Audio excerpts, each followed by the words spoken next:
Yo, ISSA, high school boy football look this season. People them ready, you know. Alright then, D-Cup, Manning Cup, Oliver Yashil, yo, make we link up. We watch the Champions Cup, Ben Francis, Water Cup, which team are win the championship this season? Yo, ISSA, wonder if a school I go finish the league and beat now.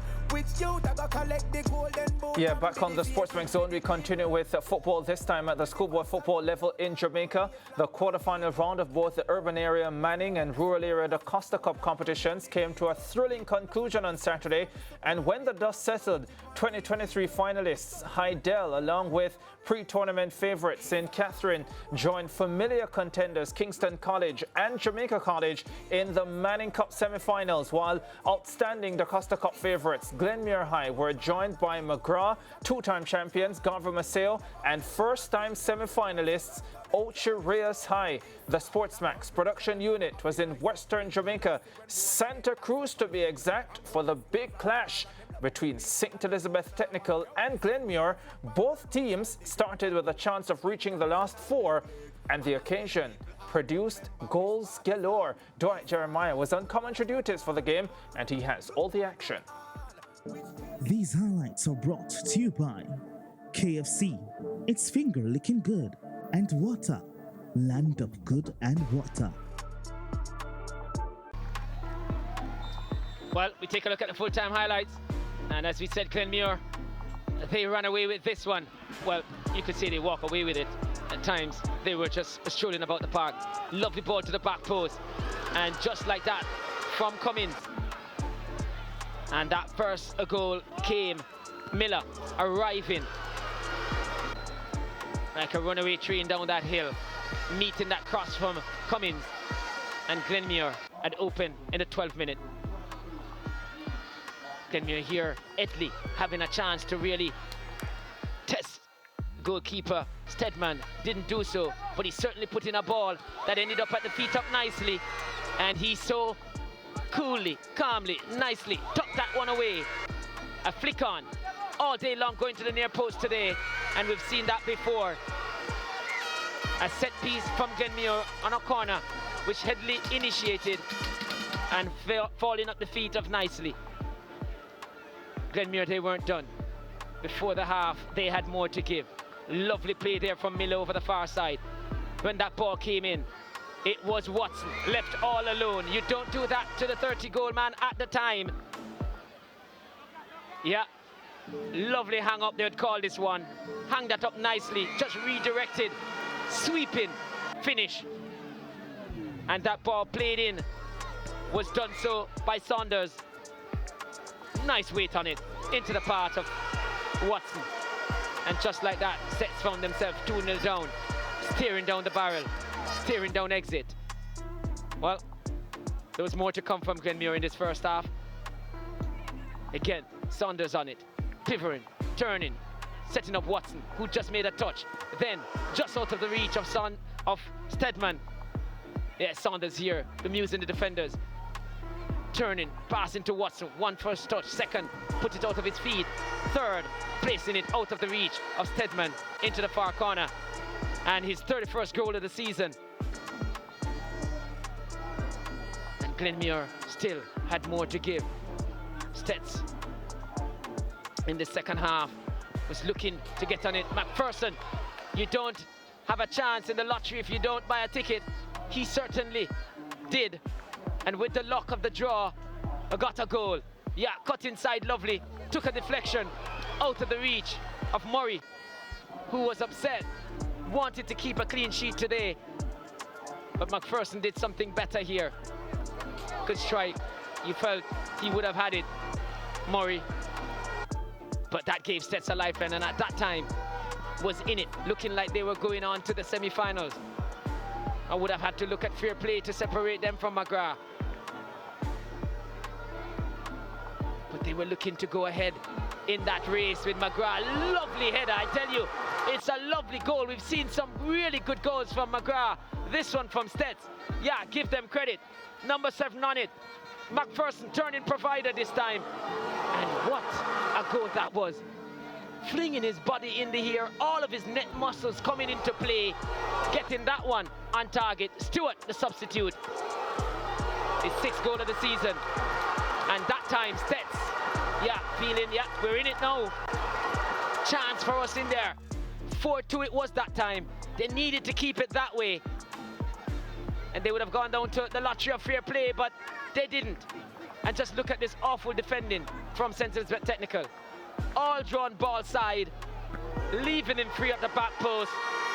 And Ricardo Pins, getting his 7th of the season. Won't score much easier than that one. Couldn't miss from there. Watson did miss though. Could have had his hat-trick from almost that same blade of grass. Stedman realizing it wasn't the defeat that was agonizing for him. It was conceding that goal that changed the goal difference that at the moment has STETHS out of the DaCosta Cup. Full-time high stats here. Central Technical 7 shots, 3 on target. McGrath just slightly off the 100%, 8 shots, 7 on target. 3 fouls committed apiece by each team. 2 yellow cards to Glenmuir. No red cards in this one. Wasn't dirty by any means. 1 offside apiece. And the possession went up in the second half. It was 60. Well, it went down a bit. Or up, 65 is the possession for Glenmuir. 35 for Central Technical. Those highlights are brought to you by KFC. It's finger licking good. And water. Land of good and water. Yes, that's how it's broken in Santa Cruz. Glenmuir through to the last 4 of the DaCosta Cup. Fully well expected. Let's hear from both coaches, beginning with Omar Rambo. What a burn. I wonder if he had any of those great quotes of the past after that defeat. And that will be followed by the Glenmuir coach, Andrew Peart. This one is very hard to digest. We think we didn't discipline enough in the first half, and I think 3 ball actually scored the same way from a square coming over. And we tried to make some adjustments second half. You can see look about daily dividends it play, but so it is, hard one to digest, but is what it is just now. Yeah, we understood the situations of the group and who has what to play, but for us, once you have momentum, you cannot give that up. Even if you're already qualified for the competition and the next round, or even if you have a week off, you can't afford that to be on your mind mentally.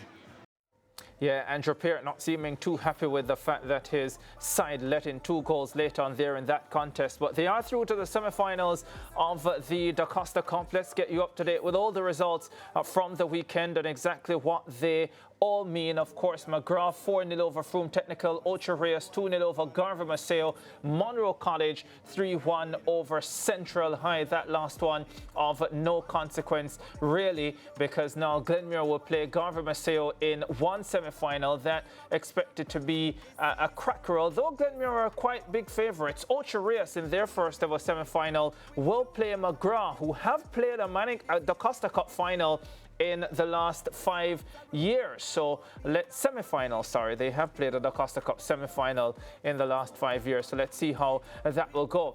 Dwight Jeremiah, who was on commentary for those highlights, he was the analyst for Saturday's match in Santa Cruz. He joins us now on the phone. Dwight Jeremiah, as usual, it is great to have you. I want to get right away from you as far as the DaCosta Cup is concerned. How surprised are you about the 4 semi-finalists for this competition? I would say at least 2 of them.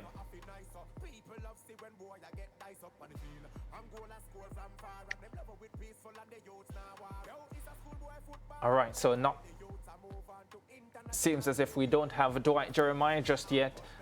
Technical difficulties. We'll see if we can get him in short order, Mariah. But the DaCosta Cup competition, I always felt from the start of the season that Glenmuir were the massive favourites for this title. They were brilliant last year, beaten, of course, in the DaCosta Cup final by Clarendon College, but they won the Champions Cup. And a number of the players from that unit last year coming over into this season, led, of course, by their point man, Rain Watson, who has been stunning again, 31 goals on the season, and they have proven that, but not for the first time in recent years where we see a lot of the favorites in the DaCosta Cup falling by the wayside and a few unfancied teams at the start of the campaign coming through, and that's what we've seen again, namely on this occasion with McGrath and Ocho Rios, who I've been rather impressed with. In the first round, Mariah, I didn't see Ocho Rios myself, but I was seeing all the results, and I thought to myself, well, there must be something about this Ocho Rios team. They were not in a traditionally strong group, but because of the margin of victories, I thought to myself, well, even in a relatively weak group, the numbers are so good that there has to be something about them, and there is something about them there in the semifinals. Yeah, one of the things we spoke about on the set when you were off, Ricardo, is that point exactly where a lot of teams have really upset. We use the word upset because you're not used to them stepping up to the forefront and reaching so far in the competition. Another thing we noticed, and Lance was saying, you know, these teams would have been working. So like the players that would have played like last 2 seasons were a lot younger, you know, not as seasoned, but then they're competing now at this point in the season. And of course they would have matured. They know what the competition is like. And then some of these top teams would have lost those senior players. So I think that's what's happening. It's a changing of the guard. The youngsters have now grown up. They know how to play the competition. And then in the schools that were accustomed to winning, they have lost those players. So that's one of the themes we kind of came up with when we were trying to spot what would have changed so drastically with these top teams as opposed to, you know, the smaller teams. Andrew Pitt is a person that we've had the opportunity to work with here as an analyst before, you know, he's been doing his coaching duties and everything. A very smart football mind, you know, when he comes on to do his post-match interviews, very, very serious. So I can understand also why Glenmuir has been doing so well. Yeah, fantastic. And when you think about it, let's not forget that Andrew Peart for quite a while was the assistant coach at Jamaica College in a period when they dominated under Andre Coley. When Coley left, he was given the head coach job at Jamaica College. Lasted just 1 season. They went out in the semifinals, which was not the customary thing for JC. And so I don't want to say he was booted, but he did not keep his job. He's gotten his own mandate at Glenmuir High, and he has done a phenomenal job there. Got them to the Champions Cup title last year, and here they are in the DaCosta Cup semifinals as massive favourites. But Mariah, imagine at this stage if you are McGrath or Ocho Rios. You play each other in the DaCosta Cup semi-final. This is a dream opportunity. This is the second time McGrath is playing in a DaCosta Cup semi-final. The first time that Ocho Rios will be in a DaCosta Cup semi-final. On the other side, you have 2 former champions meeting each other, Glenmuir and Garvey Maceo.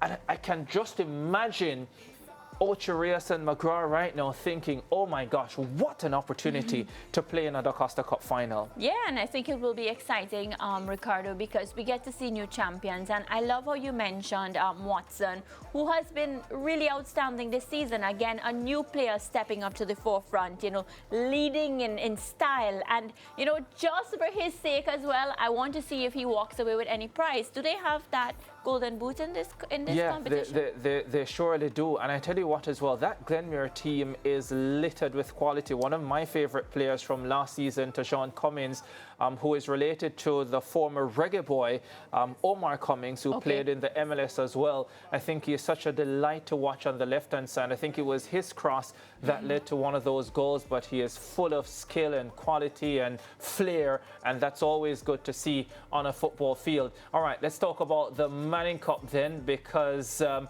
update on all the results from the weekend and what they mean as well moving forward in the urban area competition. So on Friday, Jamaica College 4-0 over Tivoli Gardens, and Mona losing to Kingston College by 2-0, a massive result there. And then on Saturday, 1-1 between Hydel and Campion. Hydel coming from behind to eventually clinch their spot in the semi-finals. Excelsior and St. Catherine 3-all as well. St. Catherine going through. Campion led 1-0. Had they held on for that 1-0 victory, they would have been in the Manning Cup semi-finals. And this is what we we have Jamaica College versus St. Catherine, Hydel versus Kingston College. By the way, the Manning Cup semi-finals set for December 3. The DaCosta Cup semi-finals set for December 4. I hope I got that correct, by the way, and it's not the other way around, but I think I did.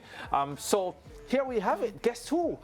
Not in the semi-finals of the Manning Cup, Mariah. Your favorite team. Yeah, defending champions, Mona High. We spoke about that as well on Friday, you know, how we felt so disappointed, especially because, Ricardo, I had both Kyle and Casey in studio, and they were pointing out, you know, the improvements that the team had made, how much better they felt as if the team was last year. But as we said, this season has really served up a lot of surprises, not only in the DaCosta Cup, but also in the Manning Cup. And football is played on the day, so you make a couple of errors, you are overconfident, you know, anything can happen, and we've seen that play out this season. Mona actually finished at the bottom of the group, right? Yeah, they just did not look the quality team after the first round that we know them to be. And I'll say something here because Craig Butler, the technical director, at the end of that Kingston College match said that he was retiring from schoolboy football and he would be handing over the reins to his son Kyle Butler to take over the team going forward. And you know, I've seen so much on social media about his comments, and I just want to say this, and this is just genuinely what I feel, because I think sometimes Craig Butler can be a master at, you know, manipulating situations. Maybe manipulating is not the right word, but I think he understands the media and marketing and all of that.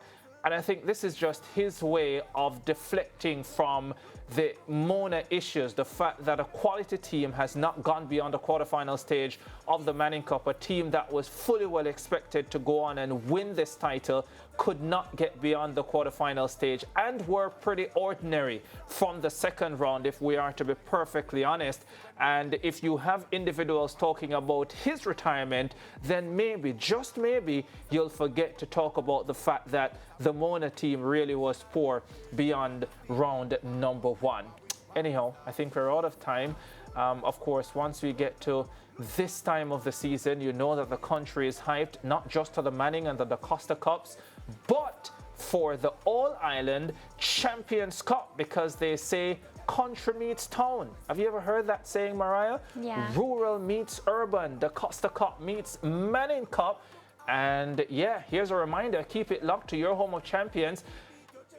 6:30 p.m. on Tuesday, that's 7:30 ECT, will be the draw for the Champions Cup. And yeah, we're looking forward to that. It will be in the SportsMax studios, and you are invited. I am, and so is Mariah. Invited to watch on the channel. Yes. Okay, I thought Ricardo was inviting the entire Caribbean to the studio. We don't have enough space. Break time. Championship this season. Yo, ISSA. Wonder if a school I go finish the league and beat now. Which youth I go collect the golden boot and be the favorite for the people. Yo, Messi fans are roll out all boat, be a flag pan vehicle. Looking at the crowd, bus load the supporters from school and community too. People nothing at distance, some a listen on radio, some a watch it on TV too.